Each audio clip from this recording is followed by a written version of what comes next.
What's up, Tech Gang? Stefan here from TechRight. Today I'm going to be showing you 5 secret features on the LG Stylo 4. Stay tuned.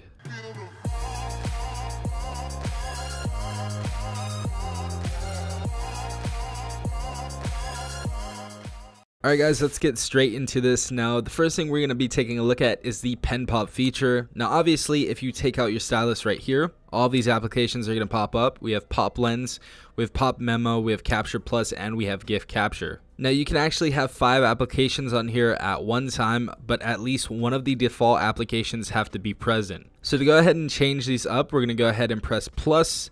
We're going to go right here, say we don't want Pop Memo, say we don't want Capture Plus, or the GIF capture, then turn all of those off. But as you see, you have to at least have one application on here that is default. The rest you can go ahead and put on here. So say we want Amazon Assistant, we want calculator, we want audio recorder, and we want camera. We can have those, but we have to have one default pen pop feature. Alright, since we went ahead and customized our applications, let's take out our pen.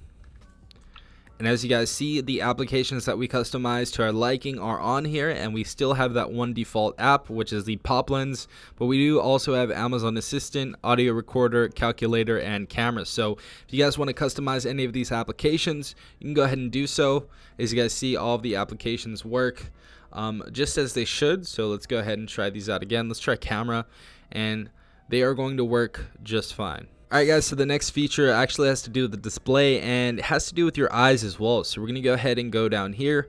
We're going to swipe to the left, and as you guys see, we have comfort view right there. So we're going to go ahead and hold on that, and it's going to take us through the comfort view settings. Now basically, if you use comfort view, let's go ahead and turn it on just to show you what it looks like. It's kind of like a little filter that you can put over your phone. But I usually leave it somewhere in the middle at comfort view. This is for reading, and this is for, doing stuff at nighttime, because the blue light can actually strain your eyes on these devices. So I really highly recommend you actually use this if you are using your phone for a long period of time, such as if you take notes or you do work on your phone a lot. If you want your eyes to be in good health, I definitely recommend using comfort view, especially since it can strain your eyes. And I know some people have problems with migraines. If you do have problems with migraines, I would definitely put it all the way to the right. It is going to look a little weird, but it's definitely going to put your eyes at ease when you're reading for a long period of time. Another thing you can also turn on is the black and white filter, so everything will be black and white. That's just a preference for some people, but if you don't want that on, obviously turn it off. Another feature that I actually really like is mini view. Let's go ahead and go to the settings over here, go to display, scroll down all the way to the bottom. As you guys see right here, we have mini view. Let's go inside of here. So it says basically to shrink the screen for use with one hand, swipe left across from the back, home, and overview buttons.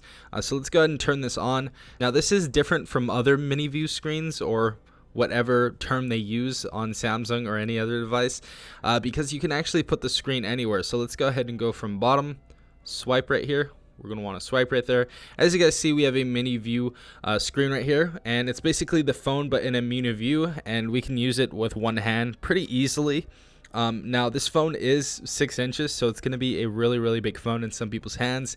So this will definitely be nice for some of the smaller handed people. But the cool thing that I saw right here is that you can actually make it, move. You can make it move anywhere you want. So if you want to move it up here, you guys can move it up here, move to the bottom.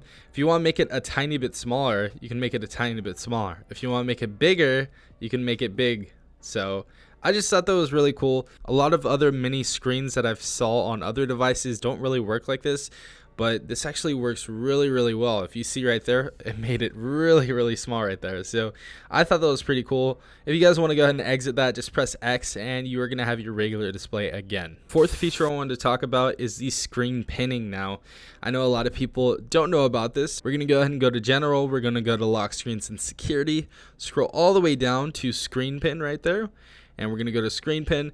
Now it says pin a screen to keep the current screen in view until you unpin. You can let others use that screen only or prevent an app from being closed. So if you guys don't want an application from being closed, say you guys are playing a game, an online game, or you guys are in the middle of watching some sort of YouTube video and you don't want to start all the way over.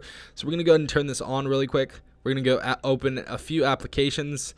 Let's go ahead and open YouTube as well. And let's open my Metro. So as you guys see, we have these applications right here. as you guys see. And we have this new option right here. It looks like a little thumbtack, and we have it on each of these applications. So if you want to go ahead and pin the YouTube application, say you want to pin that, we have YouTube pinned right here. Go like this, clear it all, and we still have the YouTube applications. So if someone cleared all of your applications, this one is not cleared because it was pinned. So pretty cool stuff. Last but not least, and probably my favorite feature that a ton of people actually don't use or don't know about, surprisingly. So let's go ahead and go to the settings really quick. We're going to go to general as well, and we're going to go to lock screen and security once again, but this time we're going to scroll down to where it says content lock. So basically I set a lock already. You can either set a pin or a pattern right there, as you guys saw, but this is going to lock your gallery and quick memo plus. So if you don't want anybody seeing certain pictures, this is what you go ahead and do. So obviously set a lock. We set the pattern lock that I have right here, looks like a G or whatever. All right, so we set our lock. Now the next thing you want to go ahead and do is actually go into gallery.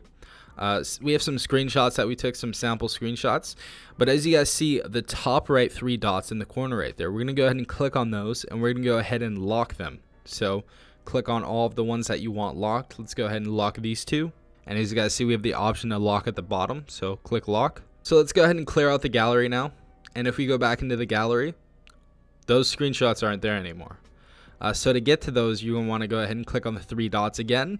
It's going to say show locked files. We're going to click on those, and we're going to put in the pin or pattern that we did set up. And you guys see those screenshots did save right here.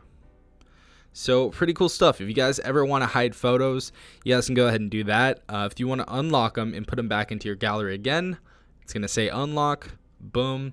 Go back to your regular gallery and they are there. So I thought this was a really nice feature because some people have photos that they don't want you to see, obviously, so I thought you guys would like to know that. But yeah, I hope you guys enjoyed this video. If you did, please leave a like down below, as well as subscribing if you guys are not a part of the tech gang already. Also hit that notification bell if you guys want to be notified every time I do upload a new video. Without further ado, this has been Stefan from TechRight.